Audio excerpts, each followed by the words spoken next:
Tenemos, tenemos el honor de que nos acompañe la doctora Emi Yokoyama Rebollar, que es genetista y jefa del servicio de genética del Instituto Nacional de Pediatría, con este tema que es muy interesante, historia de éxito, acondroplasia y su tratamiento vosorotida.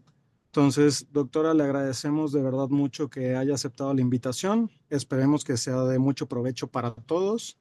Y pues bueno, el micrófono es de usted. Muchas gracias, Carlos, y gracias a todos por la invitación.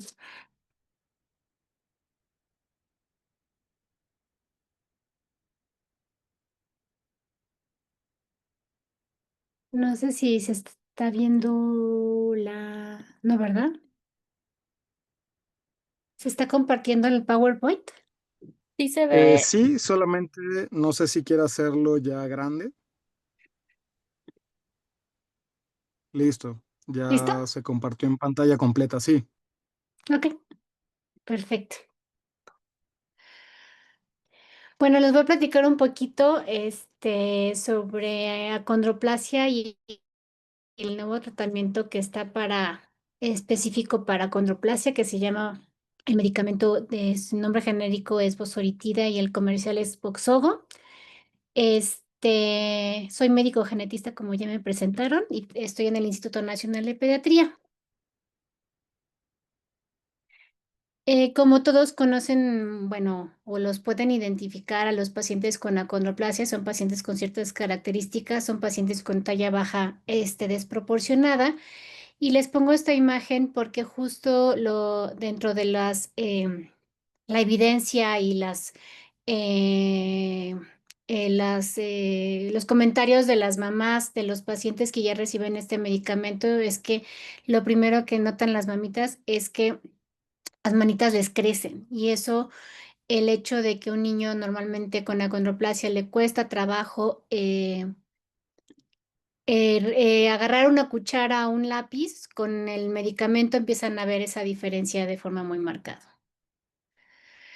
Es un evento financiado por la empresa de Biomarín, quien ellos fueron los que me invitaron a darles la plática, y esta es mi declaración de conflicto de interés. Las imágenes son consideradas por los padres y muchas de las imágenes que están aquí también son de, el- con la referencia específica y estoy recibiendo honorarios por la empresa.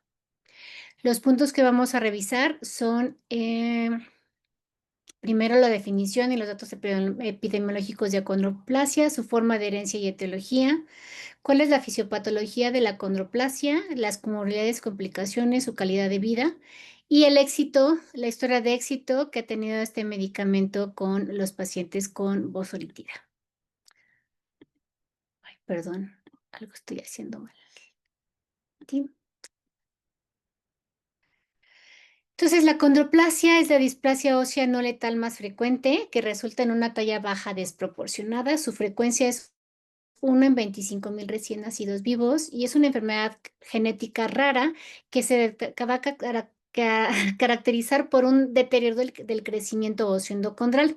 Como podemos recordar, el hueso endocondral justo está en todo el esqueleto, en la mayoría del esqueleto, incluso en el macizo facial, y donde no encontramos es en la bóveda craneal.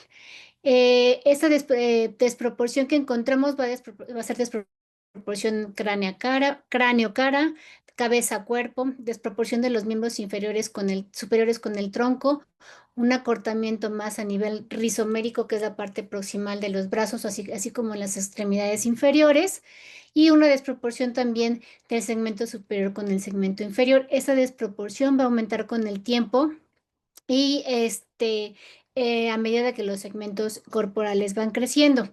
Dentro de las características clínicas básicas que como podemos identificar clínicamente a un paciente con acondroplasia son pues las características faciales y craniofaciales, que es la frente prominente con el puente nasal deprimido, y la macrocefalia, ¿no? A nivel de los brazos y, bueno, las 4 extremidades, vamos a ver un acortamiento rizomélico, que es justo de la porción más proximal de los brazos y de las piernas, y esta talla baja desproporcionada, donde es una gran desproporción entre el segmento superior y el segmento inferior. Es una enfermedad genética, como ya sabemos, y al tener un gen específico, tiene una forma de herencia mendeliana. La forma de herencia que tiene es una herencia autosómica dominante, donde se sabe que el 80% de las mutaciones son mutaciones de novo. Quiere decir que papá y mamá van a estar sanos y pueden tener un hijo con acondroplasia. Las mutaciones son en el gen FGFR3, que es el receptor 3 del factor de crecimiento de fibroblastos, que está en el cromosoma 4, en el brazo corto, en la región 16.3. Estas mutaciones son mutaciones de ganancia de función. En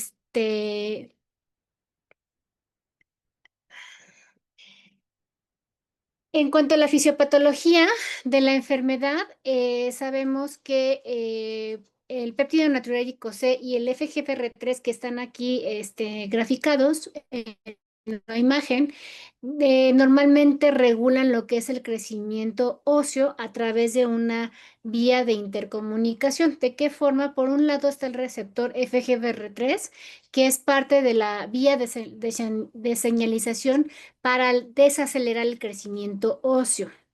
Y por otro lado está el receptor B del péptido natriurético C, que es parte de la vía de señalización que bloquea a lo que es FGFR3, para que así regule el crecimiento y haya un crecimiento y un desarrollo correcto de los huesos.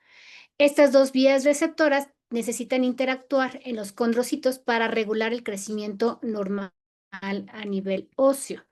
Y lo que sucede con la acondroplasia es las famosas mutaciones de ganancia de función, en donde vamos a ver que estas mutaciones, al momento que está mutado el FGFR3, va a provocar que esté constantemente activo este receptor, que esté dimerizado totalmente, y va a haber una sobreactivación de la vía de señalización de FGFR3, produciendo de esta manera una disminución de la proliferación y maduración de la placa de crecimiento de condrocitos, y a su vez una inhibición de la del hueso endocondral. Perdón, perdón. Ay, perdón.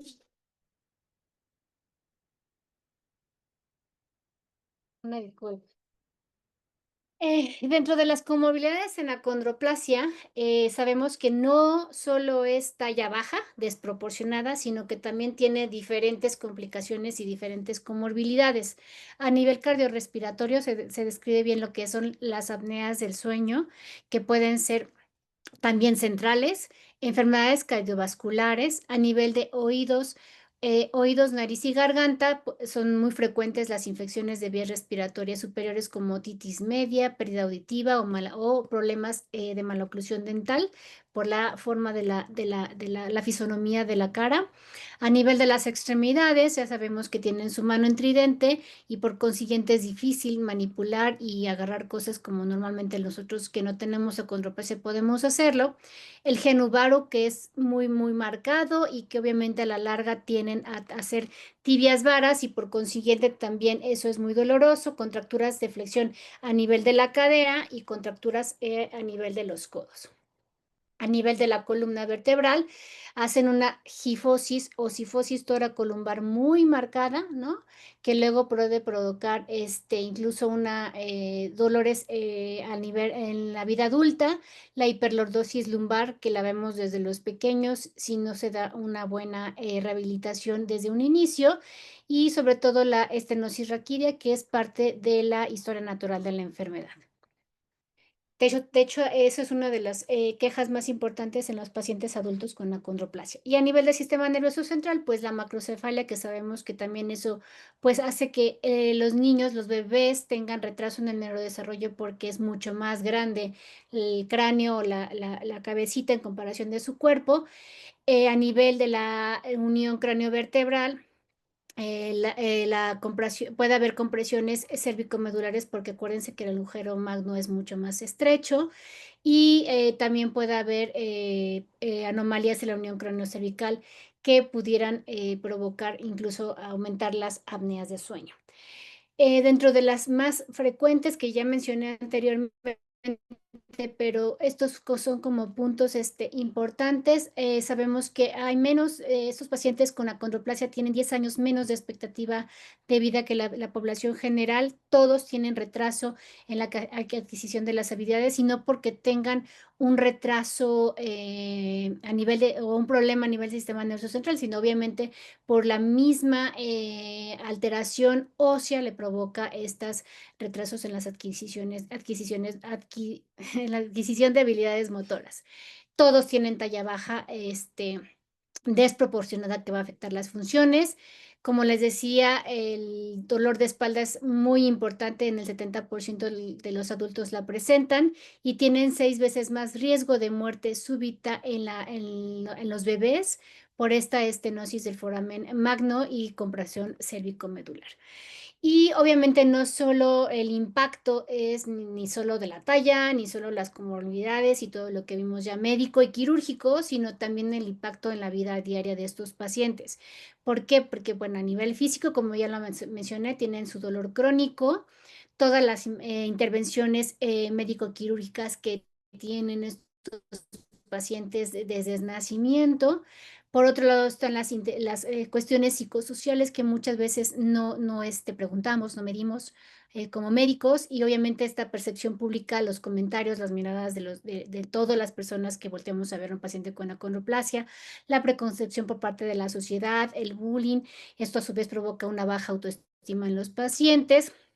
Y no solo es lo psicosocial, sino también lo económico, que obviamente estos pacientes son difíciles de tener un trabajo como cualquier persona que no tuviera acondroplasia. Entonces, tienen retos importantes en el aspecto laboral, tienen limitaciones en el tipo de trabajo que se les puede ofrecer y esto impacta a nivel económico en su vida. Y a nivel ambiental, obviamente, en el día a día, nosotros, como les decía, agarramos un peine y nos cepillamos con toda la facilidad como si fuera normal. A ellos, obviamente, por este acortamiento que tienen en esta parte del brazo, la proximal, y que a veces también tienen en la parte medial de los brazos, pues ni siquiera pueden a veces alcanzar a peinarse o a limpiarse incluso en diario en el área genital cuando van al baño, ¿no? Entonces son esas cosas que uno no lo ve o no lo sabe hasta que no tiene un paciente en casa o algún paciente lo cuenta. Lo que les voy a contar es la historia que ya les decía de éxito de este medicamento. La empresa Biomarin me ha invitado a ser parte de esta evidencia de cómo les ha cambiado la vida a los pacientes el medicamento y yo quiero compartírselos, que es parte de nuestra enseñanza como médicos, ¿no? Entonces, este medicamento es un medicamento que está indicado justo para el tratamiento de pacientes con acondroplasia pediátrica, porque justo deben ser aquellos pacientes que no tienen epífisis cerradas. ¿Cómo es este medicamento? Bueno, y de la causa genética de lo que es la acondroplasia, es como se creó este medicamento. Como les decía, por un lado está el FGFR3, que está mutado y que está constantemente activo y por consiguiente está inhibiendo el crecimiento de los huesos y causa acondroplasia, ¿no? Y por otro lado está el péptido natriurético B, que normalmente debería de inactivarlo, pero como está mutado, pues no lo puede y no lo alcanza a desactivar, y lo que vieron fue que crear un medicamento análogo al péptido natriurético C, que tiene 39 aminoácidos. Esto fue con el fin de resistir la degradación y aumentar su vida media. Este medicamento, lo que vieron en modelos ratón es que restauraban el crecimiento de estos animalitos e incluso en monos sanos los huesos largos les crecían. Para eso se creó un programa de desarrollo clínico que investigó, como todos los medicamentos, en diferentes fases, pues diferentes puntos para poder sacar a la venta el medicamento. El primer estudio es el estudio basal de 6 meses, que fue el de la historia natural, donde les voy a contar cómo fue, qué fue lo que encontraron, que es parte de lo que ya les mencioné de la condroplasia. Después vino lo que es el estudio de fase 2, que fue el estudio de seguridad y durabilidad del efecto, y después vino el estudio de fase 3 para ver la eficacia y la seguridad del medicamento, y ya incluso hay pacientes con más de 6 años en tratamiento. En el estudio de la historia, bueno, también en esta parte va a haber un grupo de tratamiento porque normalmente los niños que iniciaron los estudios fue de 5 a 14 años, pero después se hizo otro estudio, también de fase 2 en donde se trataron pacientes menores de 5 años. Les voy a contar los medicamentos, ¿cómo se llaman los resultados? Para que vean lo bonito del medicamento. Entonces, el primer estudio fue el estudio de la historia natural de la enfermedad. Ya está aquí el paper pues, por si quieren revisarlo. Fue un estudio en donde se incluyeron pacientes, 363 pacientes con acondroplasia, para ver principalmente lo que es el crecimiento basal de los pacientes con acondroplasia y establecer la velocidad basal de crecimiento para ver después cómo se va a hacer la intervención de bosolitina. En estos pacientes, pues como todo estudio, tienen sus criterios de inclusión y sus criterios de inclusión, y esta participación en el estudio de historia natural fue un prerequisito para poder ingresar a los estudios de intervención. Lo que vieron fue que en las niñas y en los niños, bueno, hombres y mujeres, porque acuérdense que era un grupo de pacientes de 5 a 14 años, pues no, si son niños, el crecimiento de 6 meses en hombres fue de 2.2, en las mujeres de 2.4 en 6 meses, y al año, que está en color rosa, fue de 4.5 y 4.7 en promedio, la velocidad anual. Y en la población general, pues más o menos sacan un promedio y fue de 2.3 a los 6 meses y 4.6 al año de edad. Y las comunidades que encontraron son como las que hemos visto y están escritas en la literatura: alteraciones de las vías respiratorias altas, algunas cosas que no tienen nada que ver con acondroplasia, ¿no? Pero principalmente infecciones de vías aéreas. Después vino el estudio de fase 2, donde vieron datos de seguridad, eficacia y algunos marcadores biológicos. Yo les voy a hablar, resumir el estudio, porque si hablamos de todo lo que analizaron nunca vamos a terminar. Pero bueno, este es el paper, está en el New England Journal of Medical Genetics, perdón, en el New England Journal of Medicine. Ya estoy yéndome al de genética. Y en esto, como les decía, vieron el objetivo fue evaluar la seguridad y tolerabilidad de bosolitina administrada en niños de 5 a 14 años con acondroplasia, que obviamente no tuvieran epífisis cerradas. En este estudio lo que hicieron fue hacer un diseño donde se aumentó la dosis secuencial en una corte de brazo abierto o rótulo abierto, y lo que hicieron fue ponerles inyección subcutánea diaria, que es la forma en cómo se introduce bosolitina, y el periodo de tratamiento del estudio fue de 24 meses, y todos los pacientes que se incluyeron en este estudio de intervención pasaron a lo que fue el estudio abierto de extensión, que luego se los voy a explicar al final. Como también todos los estudios tienen sus criterios de inclusión y sus criterios de exclusión. Los criterios de inclusión, como lo van a ver en todos los estudios, pues eran pacientes con acondroplasia confirmados por prueba genética. Realmente, si uno sabe distinguir a un paciente clínico y radiológicamente que tiene acondroplasia, pues no tendrías por qué hacerle el estudio, pero hay pacientes y hay casos donde es difícil el diagnóstico, aunque no debería ser, pero sobre todo se pueden confundir con hipocondroplasia. Y aunque ya hay estudios que se están haciendo en pacientes con hipocondroplasia, pues obviamente aquí la idea era hacerlo directamente con solo pacientes con acondroplasia y después ya hacer el medicamento para otras entidades. Y obviamente de 5 a 14 años con placas de crecimiento abiertas y que debieron haber estado, como les decía, en el estudio de historia natural de 6 meses previos. Entonces este fue el estudio inicial de 6 meses donde se vio la historia natural de la enfermedad, y en el estudio de fase 2, que fue de aproximadamente 24 meses, en los primeros 6 meses se formaron 4 cortes. La primera corte, que fueron 8 pacientes, se les inyectó diariamente de forma subcutánea 2.5 microgramos por kilo de peso de bosforitida. La segunda corte, que fueron 8 pacientes, se les inyectaba la dosis de 7.5 microgramos por kilogramo. La tercera corte, que fueron 10 pacientes, 15 microgramos por kilogramo. Y la cuarta corte, que fueron 9 pacientes, 30 microgramos por kilogramo. Después, en los 18 meses siguientes, la corte 1 se les aumentó la dosis y ahí se tuvo una pérdida en el estudio, y después en la siguiente fase, los 6 meses siguientes, se les empezó a dar la dosis de 15 microgramos por kilo. Ahorita vamos a ver las gráficas cómo es que llegaron a esa dosis. En la segunda corte, que estaba en 7.5, aumentó a 15, la tercera se quedó en 15, y la cuarta corte de 30 microgramos también la dejaron en 30 microgramos por kilo. Todos estos pacientes posteriormente pasaron el estudio de extensión, que también se los voy a platicar al final de la plática. Dentro de los datos de seguridad o los eventos adversos, las principales fueron los datos clínicos pues eczema en el lugar de la inyección, reacciones en el lugar de la inyección, inflamación en el lugar de inyección o urticaria en el lugar de inyección. Hay otros eventos adversos, como lo ven aquí, pero que son menos frecuentes y que la verdad algunos tienen que ver o con la evolución natural de la enfermedad o no tienen nada que ver con la enfermedad. Entonces, ¿cómo es que llegaron a la dosis de 15 microgramos por kilo? Como vemos en la gráfica, en la corte 1, que empezaron con 2.5 miligramos, luego se les aumentó a 7.5 y luego a 15, empezaron a ver cómo había una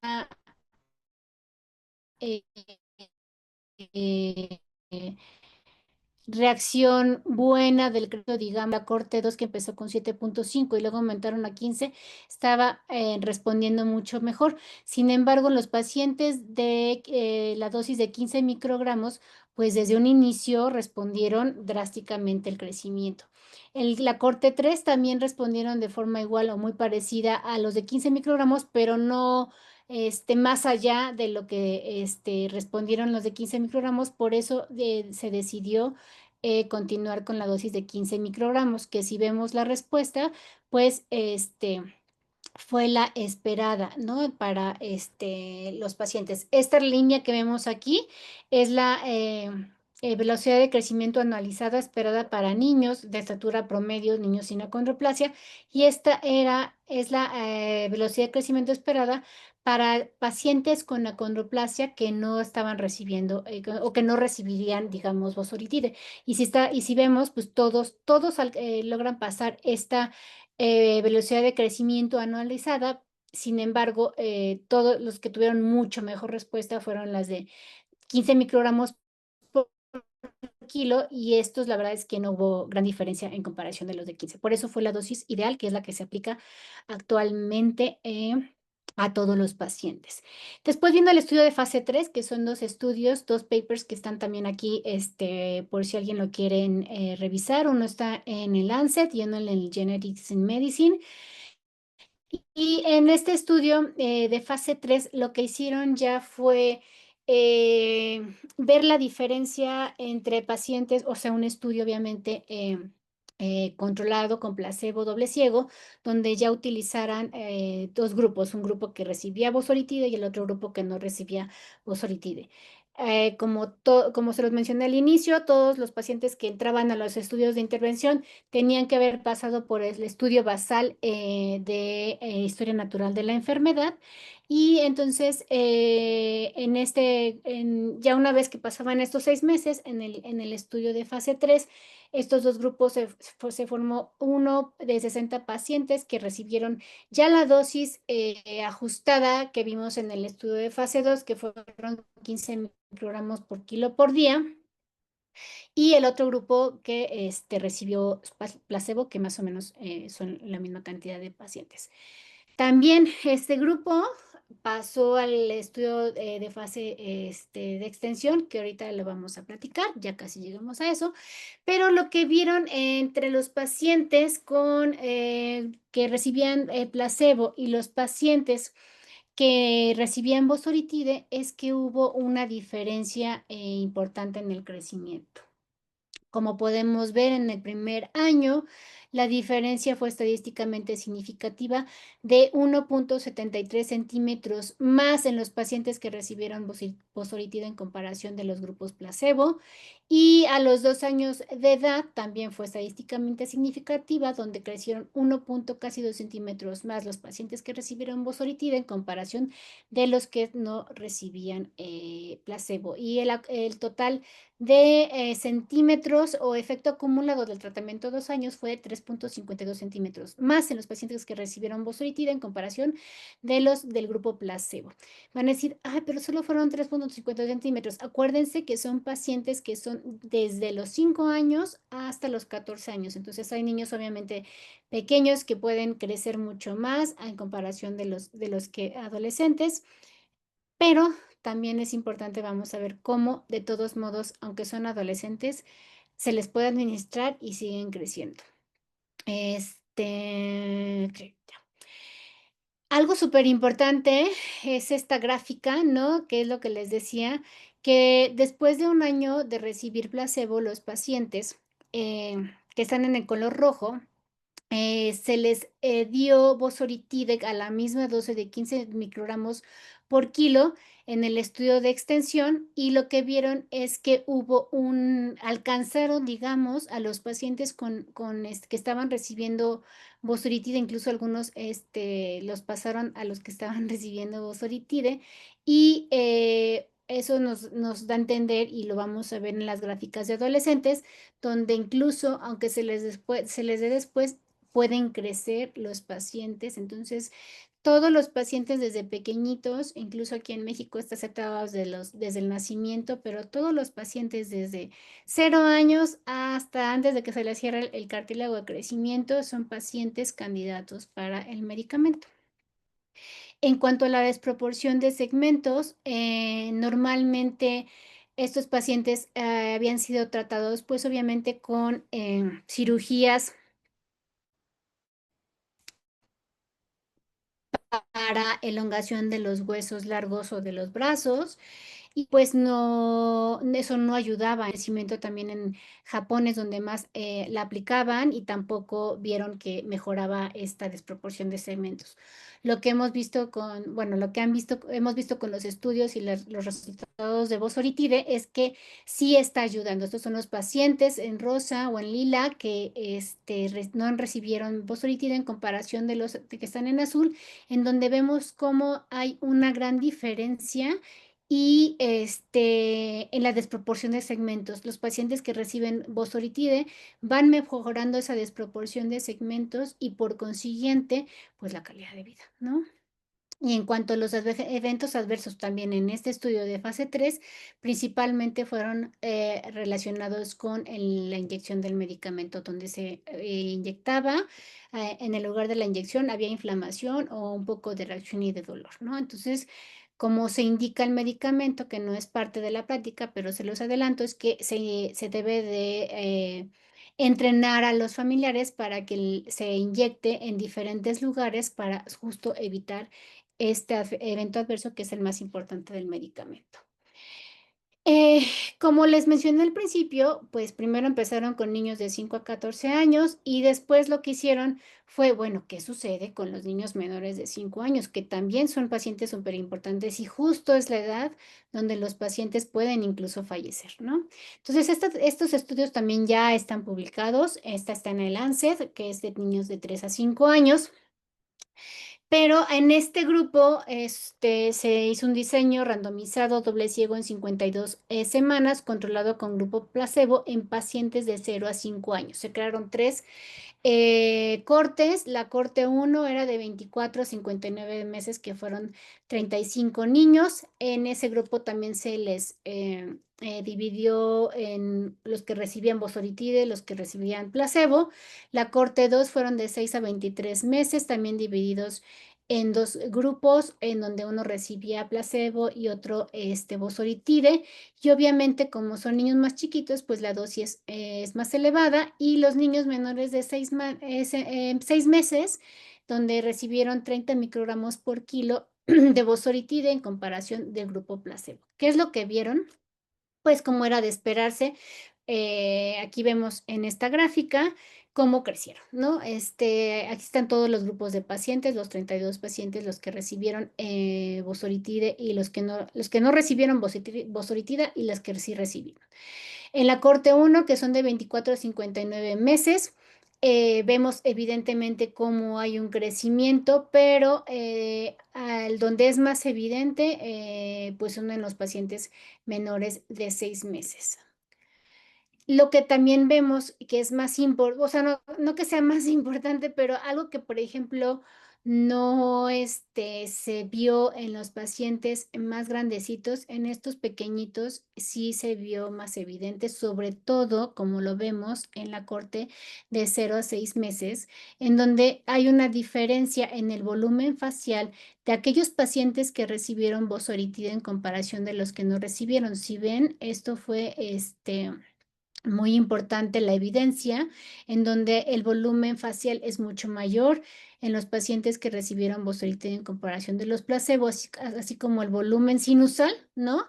Y sobre todo el área del foramen magno casi es lo doble de más grande, o sea, que este medicamento sí ayuda a el volumen sinusal, al volumen facial, que es lo que nos va a ayudar a disminuir en las enfermedades de vías respiratorias altas, y sobre todo el agujero magno, el foramen magno está más grande, entonces evitaríamos de cierta manera cirugías complicadas o que incluso haya apneas del sueño en nuestros pacientes. Y estas son las gráficas, los datos anteriores que les mencioné están en gráficas y vemos como en la corte 3, que son menores de 5 años, es mucho más evidente la diferencia entre los pacientes que reciben Vosoritide y los que no reciben. Y la incidencia en este grupo de pacientes de los eventos adversos también fue justo en la reacción del sitio una reacción en el sitio de la inyección o eritema en el lugar de inyección, ¿no? La verdad es que los demás eventos adversos no fueron tan importantes. Y finalmente, este estudio, que es en el estudio de extensión, que si se acuerdan, fue el estudio de los 6 meses de la historia natural. Después vinieron los estudios de fase 2 y fase 3, en donde el estudio de fase 2 se vio la dosis específica para Vosoritide y en el estudio de fase 3 para ver la comparación entre pacientes que recibían y no recibían. Y esos grupos se iban a un estudio de extensión para ver la altura del adulto. Este es el estudio que ya está reportado. Lo que vieron en este estudio de forma general en 119 pacientes con acondroplasia fue que hubo una ganancia de aproximadamente 5.75 centímetros más en los pacientes que fueron tratados incluso que incluso no fueron tratados después de 3 años. Vieron que hubo una proporción corporal con mejoría significativa en niños por debajo de los 12 años y que hubo un efecto a largo plazo y un perfil de seguridad favorable después de incluso 6 años de tratamiento continuo. Por lo tanto, Vosoritide ha sido bien tolerada y tiene un efecto promotor del crecimiento en niños con acondroplasia que son tratados incluso por más de 6 años. Esto nos habla mucho de cómo los pacientes ha sido su crecimiento por edades, ¿no? De aquí vemos los pacientes en rosa, son niñas y estos son niños. Los pacientes en rosa son los que recibieron, los que no recibieron ningún medicamento, que no recibieron Vosoritida, perdón. Este es el gris, lo que es el promedio de la estatura de los pacientes niños y niñas, ¿no? Sin acondroplasia o sanos, y el azul son los pacientes que recibieron Vosoritide. Y si ustedes ven, algunos incluso llegaron a tener el promedio de un casi niño normal, pero lo que vemos es que están respondiendo en la talla de forma maravillosa. Entonces, de que sí les está cambiando la vida el medicamento, por supuesto que sí, todavía no vemos los resultados en un paper sobre las comorbilidades, sobre cómo está impactando en la calidad de vida de los pacientes, pero al ver esto, pues podemos pensar, ¿no? Que las cosas pueden mejorar bastante. Y en cuanto a la desproporción de segmentos, en rosa están los pacientes que no recibieron bosolitina y en azul los que sí recibieron. Y vemos cómo esta desproporción de segmentos va mejorando en los pacientes que reciben bosolitina en comparación de los que no reciben. Y ya finalmente. Como conclusión, como les dije desde un inicio, la condroplasia no solo es talla baja, la condroplasia es una enfermedad multisistémica con muchísimas comorbilidades, muchísimas complicaciones durante toda su vida de los pacientes. Eh, es importante que los médicos de primer contacto, pediatras, médicos generales, identifiquen a estos pacientes, identifiquen las comorbilidades y las complicaciones de estos pacientes antes de que reciban bosolitina, porque como todo medicamento modificador de la enfermedad que están actualmente en boga, ¿no? Con las enfermedades raras, pues obviamente la historia natural de las enfermedades va a ir cambiando, pero también es importante conocer cómo se comporta un paciente sin medicamento, porque no todos van a tener acceso al medicamento de inicio. Después, pues obviamente sería maravilloso que todos lo tuvieran, ¿no?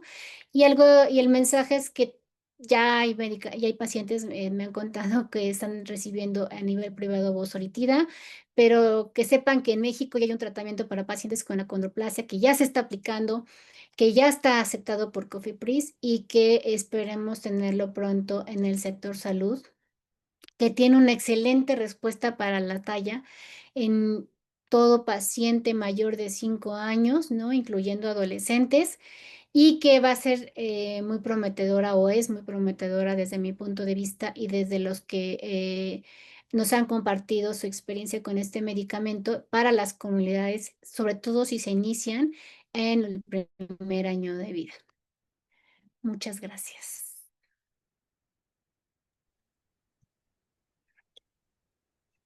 Muchas gracias, doctora. Tenemos una pregunta.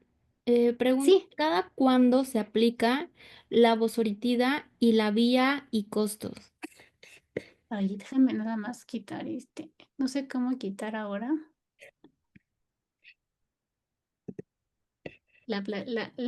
¿cómo se llama? La presentación, pero bueno, Ya no está. otra vez, perdón. ¿Ella no está? Pregunta, Ah, perdón. ¿cada cuándo se Se aplica, aplica se ajá, aplica, es la una vía y el inyección costo? subcutánea diaria. ¿Y el costo? El costo del medicamento, ¿sí lo puedo decir, Alonso? Bueno, según yo, la caja aproximadamente vienen, 10 viales, o sea, sería para 10 días y cuesta como un poco más de 100,000 pesos. Entonces, por paciente más o menos son como 4 millones anuales. Ok. ¿Y qué tanto hay de accesibilidad acerca de estas fundaciones, comunidades, o que incluso la misma institución pública la pueda ofrecer en un futuro? Pues la idea es que sí la tengamos, doctora, que esté, disponible en todo el sector salud, ¿no? Para poder ofrecerla a todos los pacientes. Yo estoy tratando de tenerla en el INP, estamos luchando, pero justo el problema es que tengo más de 50 pacientes y pues multiplícalo por 4 millones anuales, nena, es muchísimo dinero, ¿no? Y el problema es que no puedo yo decir, o sea, yo sí diría, a lo mejor empezamos con los más chiquitos, pero me voy a meter en un problema ético porque estrictamente hablando, pues todos son candidatos a recibir el medicamento, ¿no? Claro. Entonces, creo que por ahí va una de las preguntas que quería hacerle. ¿Cuáles serían los principales retos médicos y también funcionales que va a enfrentar el médico? Y la otra pregunta, ¿que va a enfrentar el paciente con acondroplasia? Retos médicos, O sea, ya que tenemos ahorita esta oferta en tratamiento, creo que uno es esta situación también del acceso, ¿no? el costo, exactamente, nena, como todos los medicamentos nuevos que están saliendo para las enfermedades raras, nuestro principal reto como médicos es el tenerlos, ¿no? El tener el medicamento. Sé que, como les decía, ya hay pacientes que lo están recibiendo, pero son pacientes con seguro de gastos médicos mayores que les está cubriendo la empresa, el medicamento, pero pues no todos los pacientes tienen esa posibilidad. Y retos del paciente, pues yo creo que el más importante también sería el tener el acceso al medicamento, nena, porque finalmente si ya tienes el medicamento disponible y le entrenas al paciente cómo se debe de poner el medicamento, bueno, otro reto que podría ser del paciente va a ser, yo creo, de lo que he escuchado, es que es más fácil en los pequeñitos empezarles a venderles la idea o inyectarlos porque los niños pequeños pues casi no se van a quejar, ¿no? Pero los niños y adolescentes, una inyección diaria también puede ser un poco molesto. Entonces, como sé que han negociado los papás, es convencerlos de que, bueno, es una inyección y te va a doler poquito, pero te ayuda a crecer, ¿no? Y eso les cambia un poco la visión a los pacientes. Y también hay una cuestión que me inquieta mucho en lo particular. Sí. ¿Cómo se pueden abordar estas preocupaciones éticas sobre modificar una condición genética que muchas personas pueden considerar parte de su identidad? Así es, nena. Eso también es bueno, yo no, como yo no lo he aplicado, no lo he vivido, pero efectivamente estos grupos, sobre todo de pacientes con achondroplasia, que a veces son comunidades entre ellos, que incluso entre ellos mismos se casan, ¿no? Claro. Exacto. Pues más bien lo raro para ellos sería, ya ves que ellos tienen el riesgo de también tener riesgo de tener hijos sanos, porque el momento de que si dos personas con acondroplasia se casan, tienen un 25% de posibilidades de tener un hijo sin acondroplasia, sano. Entonces, eso también para ellos es complicado, porque para ellos es lo raro, no va a ser lo normal. Entonces, yo creo que va a depender mucho de que, o sea, yo creo que es mi punto de vista, que las familias que donde va a ser más fácil el acceso al medicamento y que lo acepten van a ser aquellos que tienen hijos con acondroplasia y que los papás son sanos, porque generalmente son los que van a buscar a que el niño tenga una talla lo mejor posible o lo más alto posible, ¿no? Y que no tenga talla baja. Los papitos con acondroplasia quizá puedan tener un cambio de mentalidad si se les explica que todos los dolores que tienen ellos, todas las operaciones que tuvieron que tener, pues vamos a tratar de evitarlas lo más posible, porque tampoco es que Bosoritide sea una magia y les cambie totalmente la enfermedad y los vaya a curar, no, o sea, son terapias modificadoras de la enfermedad que no van a curar a los pacientes, todavía no llegamos a eso, pero sí modifica mucho la enfermedad para el bien, ¿no? De los pacientes. Gracias. De verdad creo que es una opción terapéutica bastante innovadora, una gran oportunidad para la población, para la humanidad y para nosotros también como pediatras poder informarnos, actualizarnos que hay una opción. Y Así. no dudo, doctora, que en un futuro no muy lejano esto puede entrar en el INP, en el GIM, en México y también en otras partes del mundo y que al mismo tiempo que pueda ser más accesible, los costos van a bajar, ¿no? Claro, Y agradezco claro, mucho. claro. Y la idea es que no solo tengamos, perdón, sí, No, no, y la idea no es que solo lo tengamos en el INP, porque si no, va a ser difícil poder sostener a todos los pacientes, sino que también en Puebla, en Guerrero, en todos los hospitales pediátricos que haya varios especialistas suficientes como para darle el seguimiento a los pacientes, se los puedan dar también, ¿no? Claro, y en esta situación que se llegara a difundir y tener acceso en diferentes partes del país, no siempre tenemos la posibilidad de tener genetistas en todos los estados o en una región. ¿Quiénes podrían llevar a cabo este proceso del tratamiento?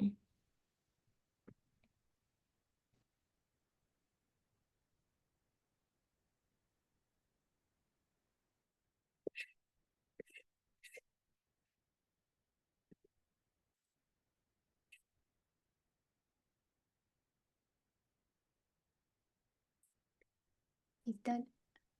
Ya, perdón, perdí la internet. Eh, ¿Me ¿quiénes preguntabas de los podrían genetistas? no, o sea, ¿quiénes podrían en un futuro poder aplicar este medicamento si no siempre hay un genetista? Pues yo creo que también los endocrinólogos pediatras, algunos ortopedistas pediatras pueden estar, también incluidos, ¿no? Y ustedes, los mismos pediatras, también si aprenden a identificar un paciente, podrían ser también parte del equipo, sin problema. Ok, perfecto, doctora. Bueno, tenemos felicitaciones. En lo particular, pues agradezco muchísimo su asistencia y también su colaboración en conjunto con Biomarín y también la disponibilidad para esta red de actualización que pues ahora se ha extendido también a gran parte de la TAM y lo agradecemos bastante. Que tengan muy buena noche, doctora. No sé si quiera agregar algo más. No, al contrario, muchas gracias por la invitación. Bueno, muchas gracias a todos. Seguimos. Que tengan muy buena noche. Yo soy la doctora Grecia Jarillo y nos vemos el próximo jueves de RAP. Bye. Gracias, Gracias. buenas noches. Buenas noches a todos.